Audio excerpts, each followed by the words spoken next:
Hello, good morning, good afternoon, good evening. I hope you are all fine.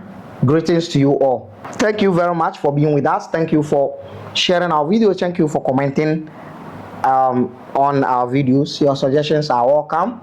Thank you very much. We are grateful.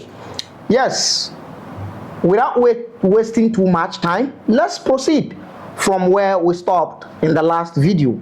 So you see, the verse we ended with Quran chapter number 9 verse 113 has clearly given the distinction, has clearly given the difference between a believer and non-believer, and there is no compassion between a believer and non-believer. You see, it makes you, it's a hatred. It's planting of hatred, putting hatred in the mind of believers against non-believers, even if they are families. Death is one of the things that shocks people.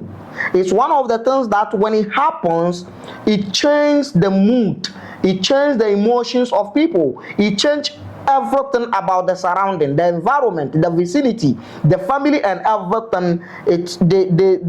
They got themselves trapped in a particular mood that they need to be consoled.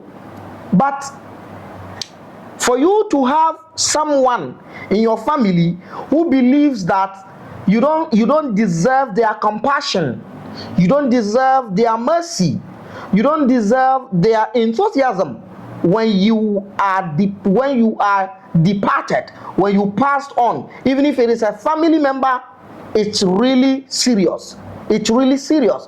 I don't know if you see it the way I see it, but trust me, there's a serious problem. So when these Muslims were making noise about the incident of Christian Achu, don't say he should rest on peace, don't bless him. They were right. This is the beginning. This is the root. This is the source. This is what the verse is saying. Don't ask forgiveness for them. Don't send any salutations. Don't send any invocations for them. Don't do it. Don't say damrifaduye. Don't say it. Let them rot in hell because they're going to hell. Since they didn't say La ilaha illallah, they will go to hell. This is what the verse is saying. So if you are a Muslim and you are stubborn and you are saying, and you go on to say rest in peace to people who are not Muslims, even if they are family members, then I'm telling you, your Islam is fake, because you are going against the teachings of the Quran. That is your book.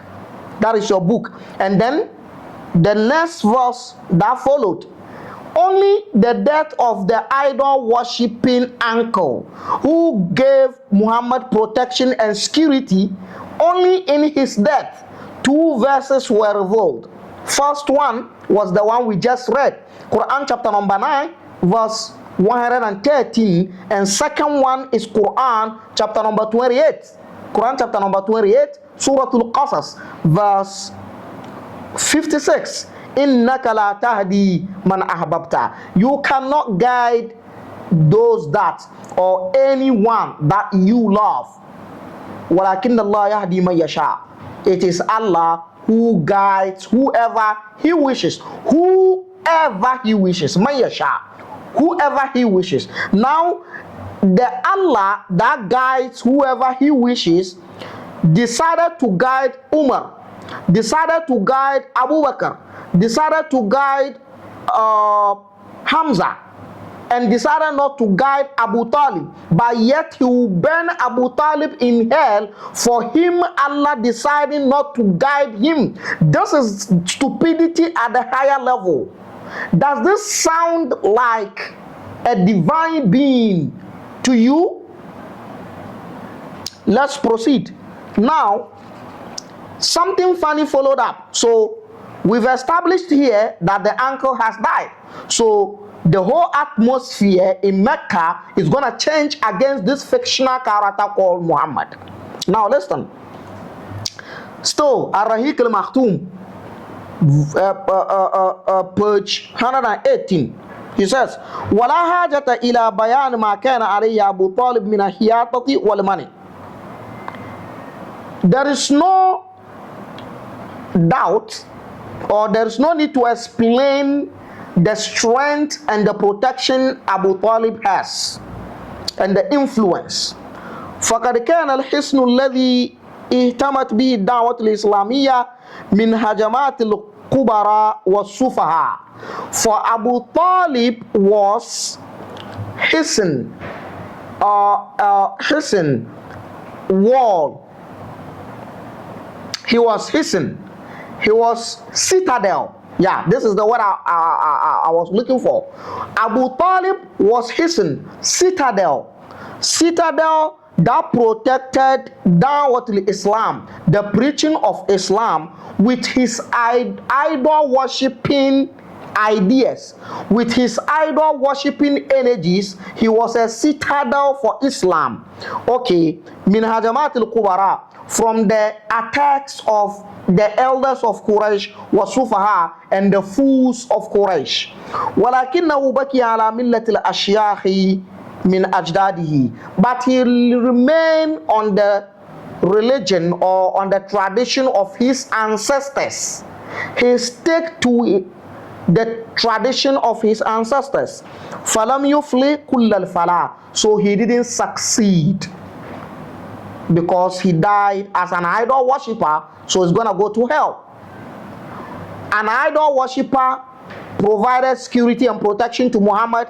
Allah allowed it. But now, he's going to go to hell. If this is not wicked deity, what else was it? Now, he says, فَفِي الصَّحِيحِ, in authentic narration, and Abbas bin Abdul Muttalib, Abbas, the son of Abdul Muttalib, said, قَالَ لِلنَّبِي, he said to Muhammad, مَا أَغْنَيْتَنَا أَمِّكَ, you didn't benefit your uncle in anything upon all the security and the protection your uncle offered you. You did not give him anything. Your uncle didn't get anything from you. Now, this is Abbas talking to Muhammad, and it is true. فَإِنَّهُ كَانَ يَخُوتُكَ وَيَغْضَبُ لَكَ. Before, Abu Talib was protecting you, and Abu Talib always get angry with people that wanting to harm you. But yet, he died, you didn't offer him anything. Okay. Qala, Muhammad said, Huwa, Abu Talib, as we speak, fi dahdahi minan nar, min nar, fi dahdahi min nar. He is at the top of hell fire. Listen, Abbas was perplexed. He was worried. So he went to see Muhammad and said to Muhammad that you didn't offer your uncle anything. Your uncle was protecting you. Your uncle was putting himself, was risking his life to engage in fight with other people just because of you. You didn't offer him anything. This is what Muhammad could say. He says, Huwa, Abu Talib, as we speak, fi dahdahi min nar. He is at the surface of hellfire. He is at the top of hellfire. Listen. Walawla ana. If not because of me, lakana fi darkil asfali minan nar. Abu Talib would have been in the bottom of hell. He would have been under the hell burning. But because of Muhammad, Allah has put in Abu Talib at the surface of the hell. Allah has put him at the top of the hell because of Muhammad. Had it not that Muhammad is Abu Talib's family, Abu Talib would have been in the bottom, beneath of the hell. This is your Allah. Does this sounding divine to you? Look at this silly comment. So this is it. And another report says, An Abi Sa'id al-Khudri, one companion, Abu Sa'id al-Khudri, narrated, annahu, that he, Abu Sa'id al-Khudri, sami an-nabiyya, he heard the apostle, prophet Muhammad, saying, وَذَكَرَ إِنْدَهُ أَمُّهُ, someone mentioned his uncle Abu Talib to him, فَقَالَ, and Muhammad said, لَعَلَّهُ تَنْفَعَهُ شَفَاعَتِي يَوْمَ الْقِيَامَةِ. Muhammad said, well, maybe my intercession, shafa'a is intercession, my intercession will help him on the day of resurrection. Maybe my intercession, Muhammad is not sure, maybe my intercession will benefit Abu Talib on the day of resurrection. Maybe, he's not sure. Now, if you put the two hadith together, the one we read earlier, that Muhammad said his uncle is at the top of hellfire, at the surface of hellfire. Had it not because of Muhammad, his uncle would have been beneath the hellfire.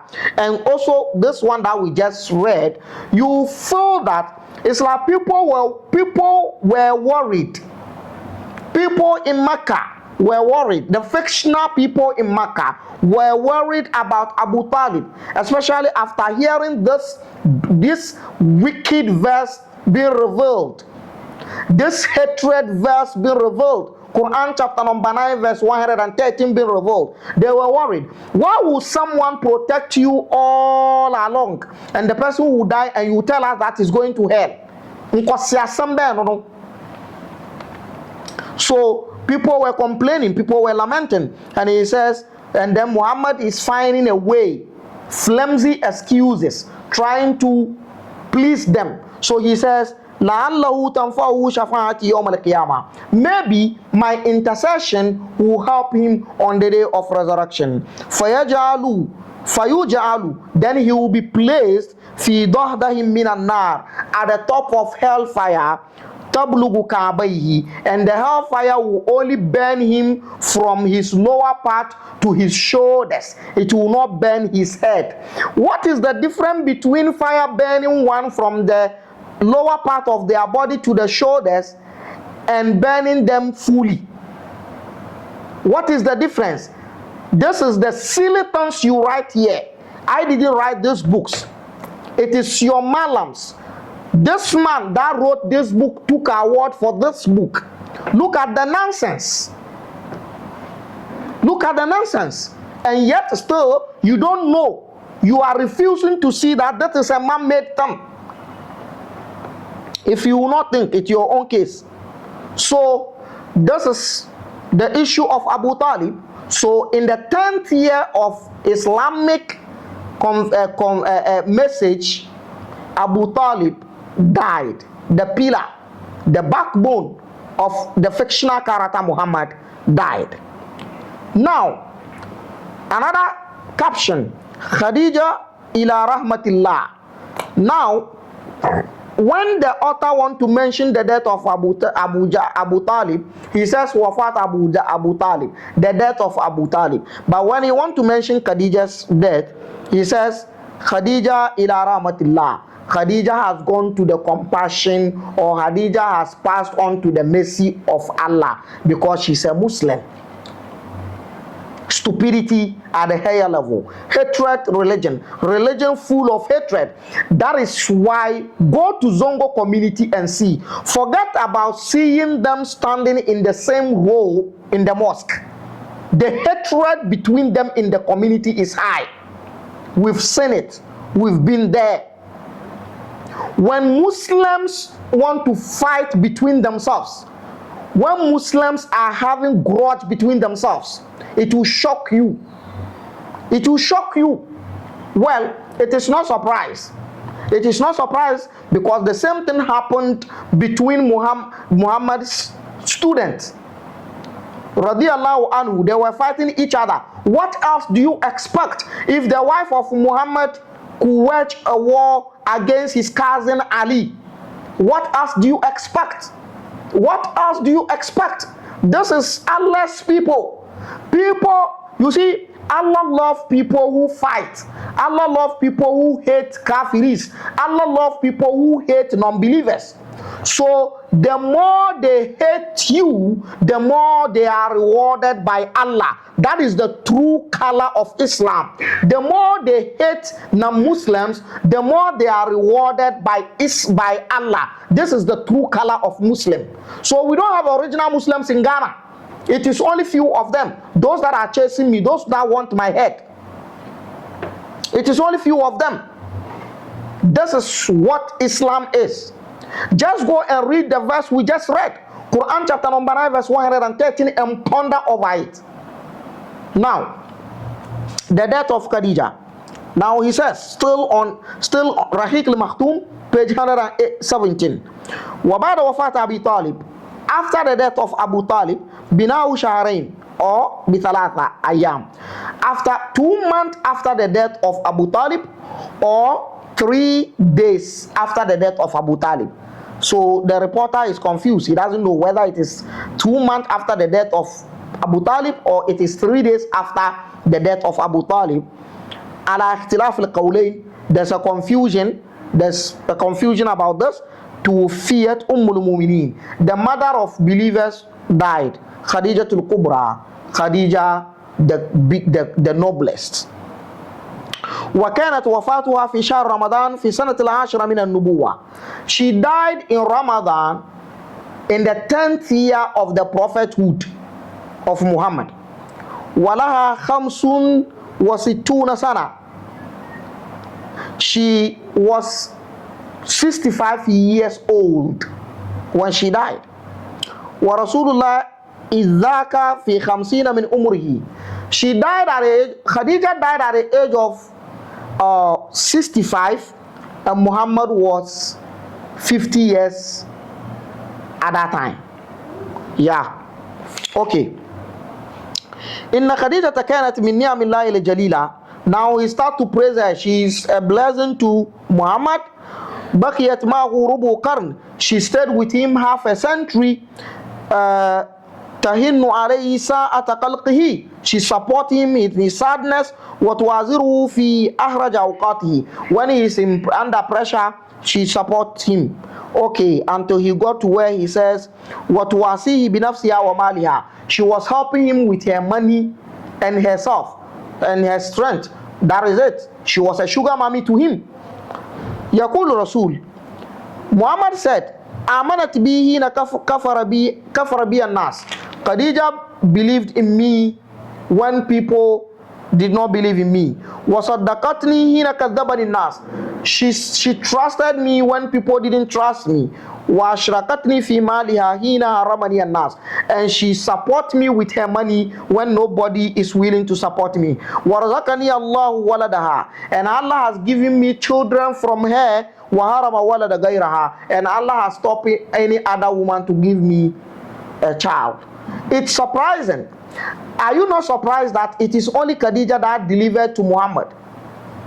His wives, his wedded wives, his married wives, it is only Khadijah that gave him children, that delivered children for him. Apart from that, no any other woman has delivered child to Muhammad, unless Maria. Maria was a side chick. Maria was a concubine, modern day side chick. She gave him Ibrahim. But wedded wife, married wives, it was only Khadijah that gave him children. Why don't you think this question is relevant? Why is it that the youngest, Aisha, never gave birth to Muhammad?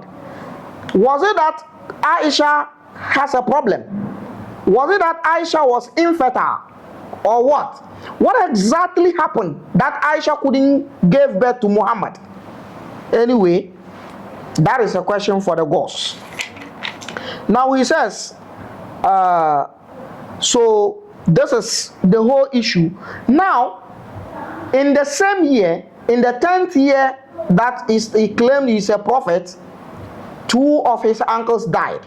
Now, he is a prophet and he has the all-knowing, the most powerful behind him, the deity Allah.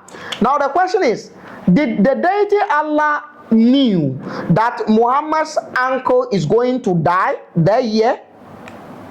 Did the deity Allah knew that Khadijah would die?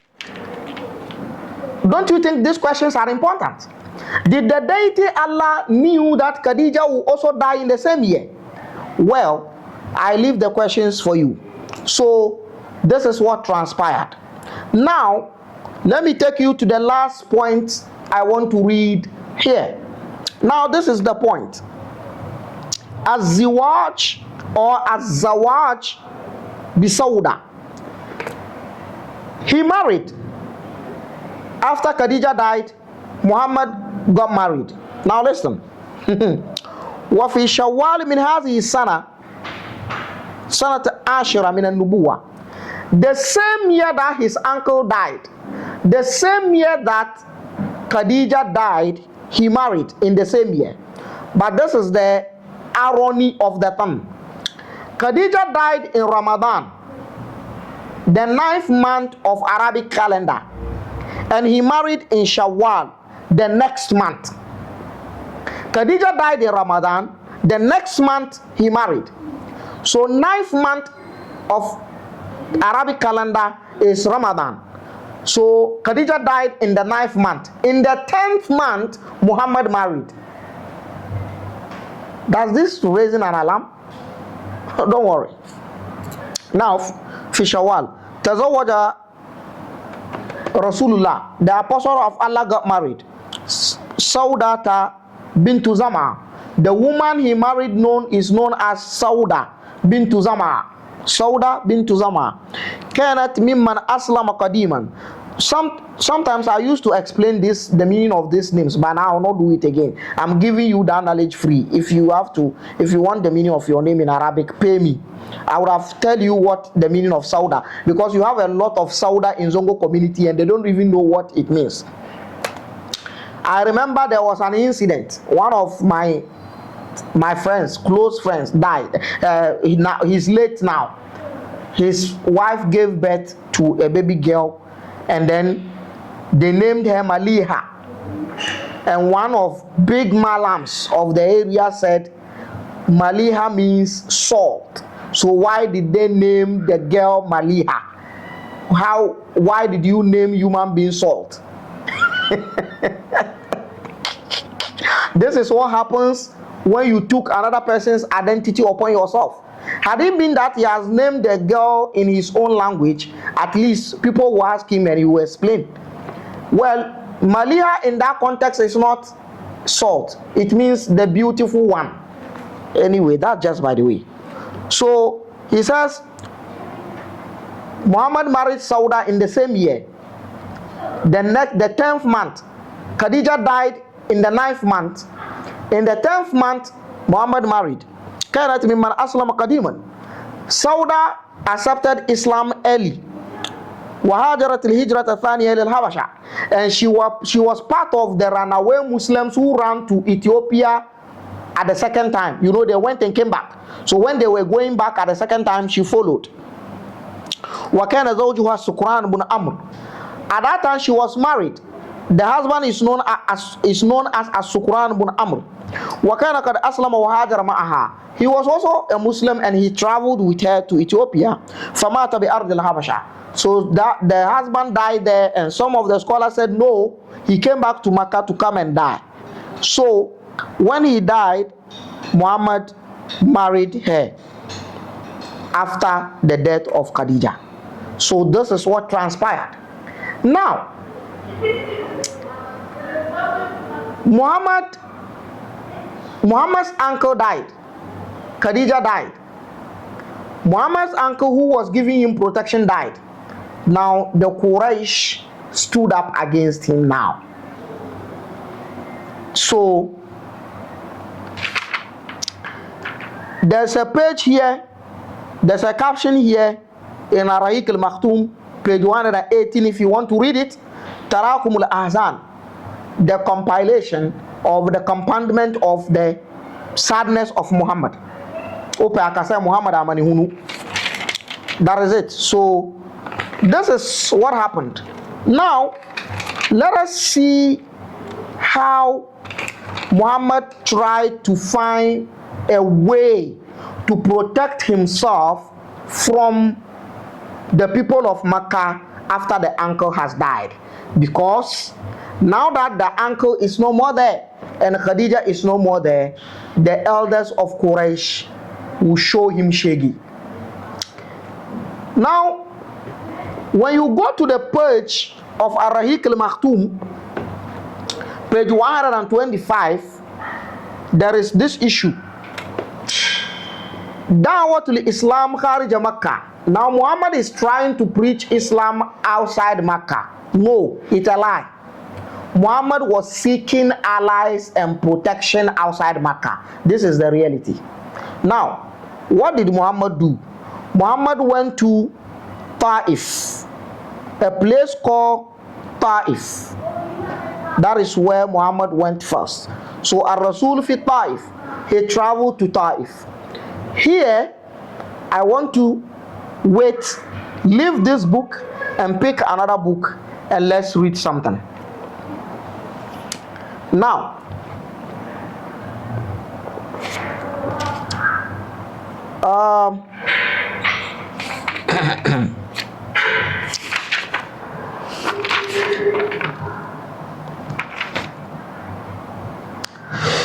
yeah, this is Hayatu Muhammad. Hayatu Muhammad. It means the life of Muhammad, by the author Muhammad Hussein Haikal. Let's go to page 201. Page 201 of Muhammad Hussein Haikal's book. He has the caption. He says, Quraysh yazdadu adaha. Now Quraysh torment has increased. Quraysh torment upon Muhammad has increased. You know why? Because there is no protection, there is no security. The idol worshipping uncle who is now dwelling in hell is dead. So no protection. So now Quraysh has a loophole to penetrate the life of Muhammad. Now listen, they really tormented him until he said this. Page 201. Muhammad said this. Muhammad said, Wallahi. He says, I swear by Allah, Ma nalat minni Qurayshun shay'an akrahuhu. Quraysh has never done something hateful to me hatta mata Abu Talib, until Abu Talib died. It was when Abu Talib died that Quraysh are able to get to me, and they did something that really hurt me much.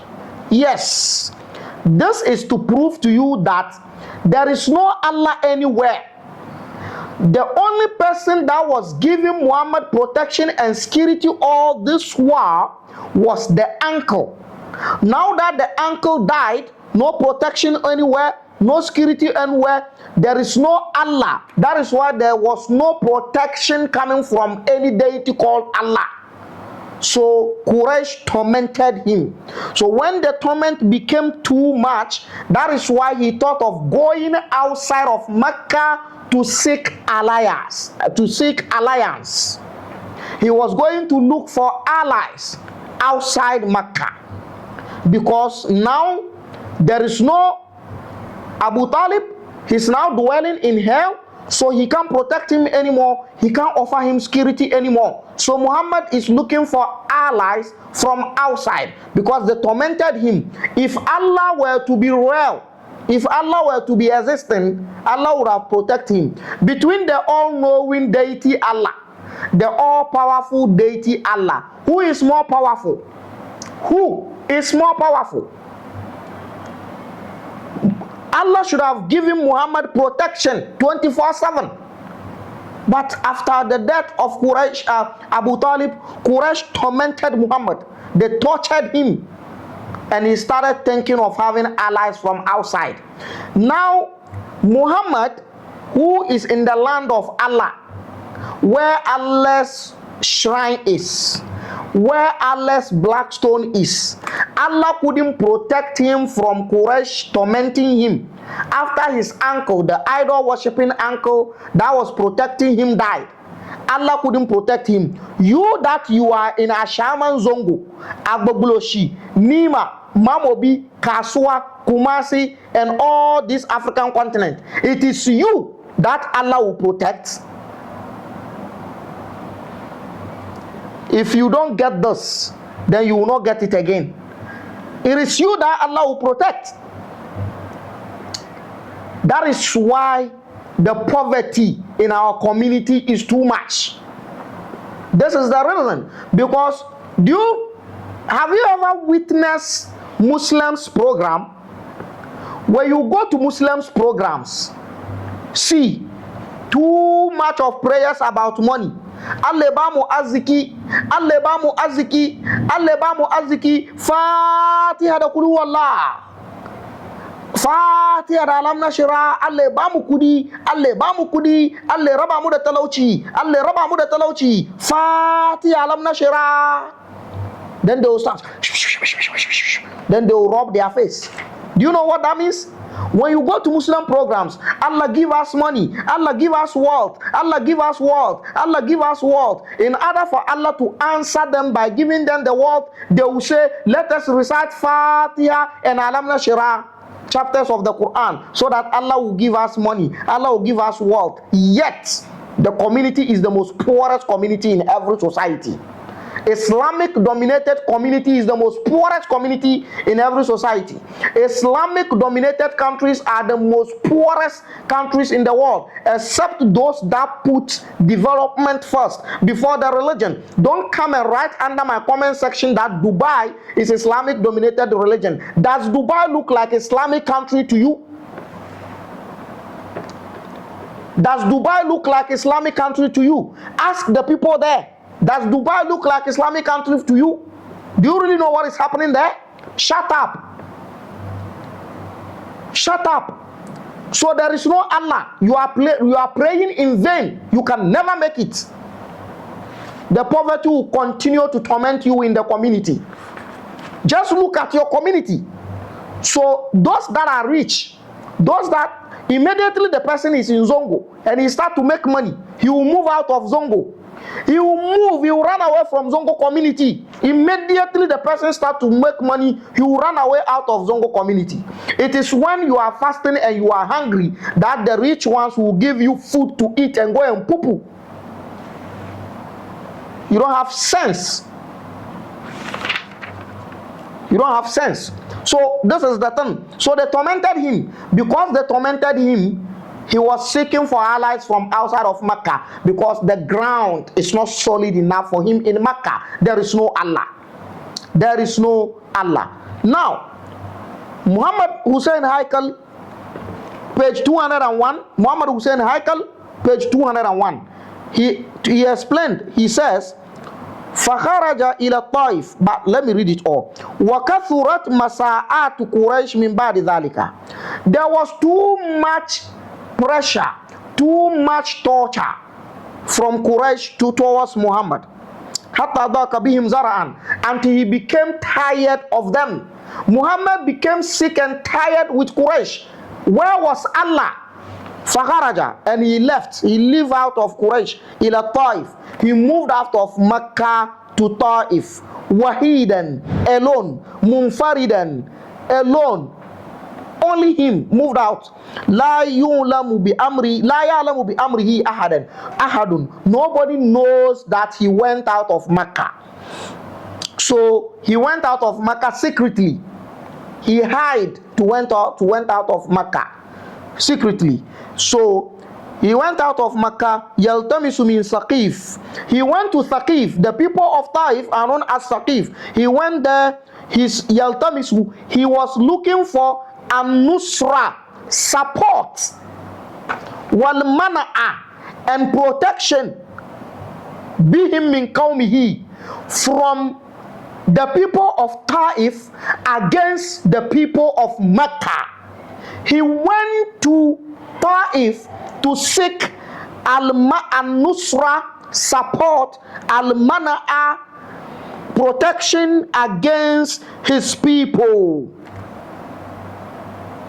Why didn't he ask Allah for protection? Why didn't he ask Allah for support Why is he asking people? The one that is mouthpiece of Allah went outside of. The one that is the mouthpiece of Allah went to seek for protection, went to seek for protection from people, went to seek for support from people. And you that is eating kuka in Ghana here without meat, as you are calling Allah to support you, to give you money, to solve your problems, you will never succeed. If in the land of the shrine of Allah, Allah couldn't protect his Muhammad, Allah couldn't give his Muhammad support, so Muhammad went out secretly to go to Taif, the people of Sakif, to seek protection and support from them. Then, and you are here in Africa calling Allah. I don't know the kind of brain you have. I don't know the kind of brain you have. But it was unfortunate to Muhammad when he went there, وَيَرُجُوا إِسْلَامَهُمْ. So he was seeking to give them Islam as well. So first thing that took him there was protection and support. And after that, he will present Islam to them. But unfortunately, لَكِنَّهُ رَجَعَ مِنْهُمْ بِالشَّرِّ جَوَابٍ. He came back from them with harsh words. They never accepted him. They rejected him with harsh words. The people of Taif rejected Muhammad with harsh words. I'm wrapping up with this question. When Muhammad was going out secretly from Mecca to seek support from the people of Sakif in Taif, did Allah knew? Was Allah aware? If Allah was aware, did Allah told him the outcome or not? Because he is all-knowing. This is my question. Do you still believe that this has some divine being behind it? Then your thinking is not thinking. Your brain has fallen into your anus. Pardon my manners. The descendant of Thoth, the prophet of Africa, I say to you, bye-bye. Meet me in the next video.